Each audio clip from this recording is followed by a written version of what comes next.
lapangan benar adanya, beban pekerjaan kami sangat berat. Ditambah lagi dengan adanya pandemi COVID-19 ini. Kami pemerintahan desa berjibaku di tingkat desa melakukan segala daya upaya untuk mengantisipasi, menyusun pendataan, mensosialisasikan, dan melakukan segala daya upaya untuk melaksanakan kebijakan pemerintah pusat. Dengan tanggung jawab, menyelesaikan konflik-konflik horizontal di tengah masyarakat, dan mengamankan kebijakan pemerintah. Banyak anggaran-anggaran yang tidak bisa dianggarkan oleh pemerintah atau lewat dana-dana di desa, sehingga tidak jarang kami berinisiatif untuk menggunakan dana pribadi. Maka dengan ini kami kepala desa menagih janji Presiden Jokowi yang sebelumnya wacana ini juga bagian dari rencana pemerintah yang disampaikan oleh Mendagri Bapak Cahyokumolo untuk mengalokasikan dana operasional bagi kepala desa dengan tidak akan menambah pos anggaran baru, melainkan diambil dari dana bantuan untuk desa pada tahun 2018 yang diadakan di Bali. Menurut Mendagri, sumber dana bantuan untuk desa yang berasal dari pemerintah pusat melalui pemerintah daerah dapat dialokasikan sebagian untuk kegiatan operasional kepala desa. Dana operasional akan dianggarkan yang sudah dikomunikasikan dengan Menteri Keuangan dengan tidak menambah anggaran baru lagi, yang besaran persentase di angka 2,5% sampai dengan 5%, yang dipergunakan untuk operasional Kades demi mendukung pelaksanaan Undang-Undang Nomor 6 Tahun 2014 di tingkat pemerintah desa. Menteri Dalam Negeri Bapak Cahyokumolo juga menyampaikan, pemerintah telah menyediakan dana operasional desa untuk mencegah terjadinya penyelewengan dana desa. Hal ini disampaikan Menteri Cahyo saat menghadiri rapat koordinasi nasional dan evaluasi program pemberdayaan dan pembangunan masyarakat desa tahun anggaran 2018 di Hotel Sultan Jakarta.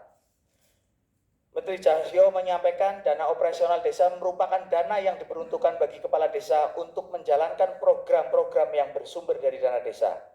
Mendagri juga menyampaikan dana operasional merupakan dana yang diperuntukkan bagi perangkat desa untuk menjalankan program-program lain yang bersifat kebijakan dari pemerintah. Maka kami mengusulkan ada anggaran untuk Kades dan perangkat desa sendiri.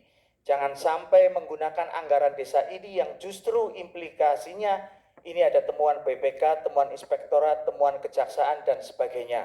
Beliau menyampaikan besaran dana operasional desa maksimal 5% dari dana desa yang disalurkan pemerintah kepada masing-masing desa.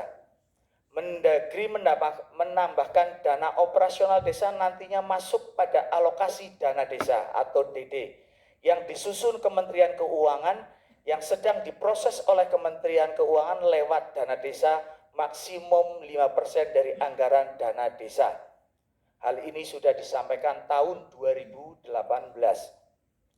Sebagai dasar kembali kami menyikapi penyampaian Menteri Desa Pembangunan Daerah Tertinggal dan Transmigrasi Bapak Abdul Hakim Iskandar di BUMDes Payang Sejahtera, Desa Sungai Payang, Kecamatan Loakulu, Kabupaten Kutai Kartanegara pada hari Sabtu tanggal 1 bulan Mei tahun 2021 yang memastikan akan membantu memperjuangkan dana operasional bagi kepala desa yang statusnya desa mandiri.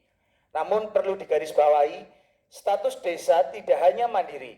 Berdasarkan pengukuran status desa oleh Kemendes, terdapat 5 klasifikasi status desa dalam Indeks Membangun atau IDM desa, yaitu desa sangat tertinggal, desa berkembang, desa maju, dan desa mandiri.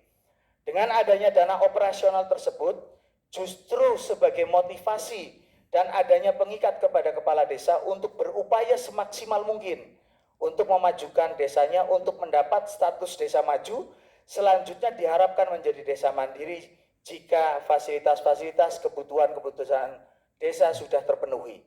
Dan diharapkan desa itu memiliki kemampuan 3 dimensi sekaligus mengelola daya ketahanan sosial, ekonomi, dan ekologi secara berkelanjutan. Dengan demikian diharapkan memacu desa untuk meningkatkan kualitas penyelenggaraan pemerintah dan pelaksanaan pembangunan memajukan desanya menjadi desa mandiri.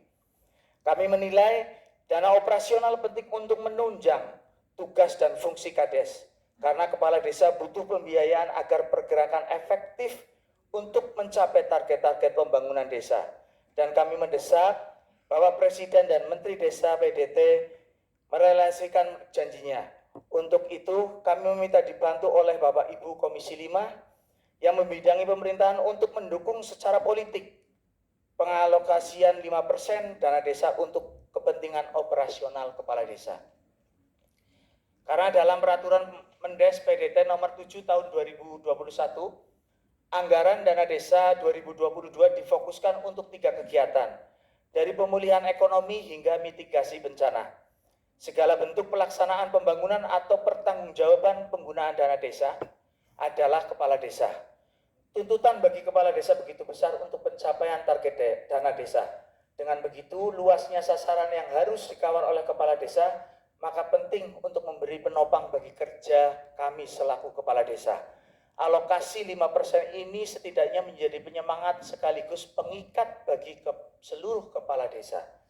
Dengan demikian, aspirasi dari kami besar harapan kami pemerintah pusat memperhatikan nasib para kepala desa dan teman-teman aparatur pemerintahan di tingkat desa dengan beban pekerjaan yang besar dan menghadapi konflik-konflik horizontal secara langsung dengan masyarakat, dan kami dalam hal ini kami membantu pemerintah pusat dalam pengamanan kebijakan dari tingkat pusat sampai dengan tingkat pemerintahan paling bawah. Sekiranya harapan kami bisa terrealisasi dan mohon maaf sebesar-besarnya. Hormat kami FKPD di Payuda Kabupaten Banjarnegara. Waalaikumsalam warahmatullahi wabarakatuh.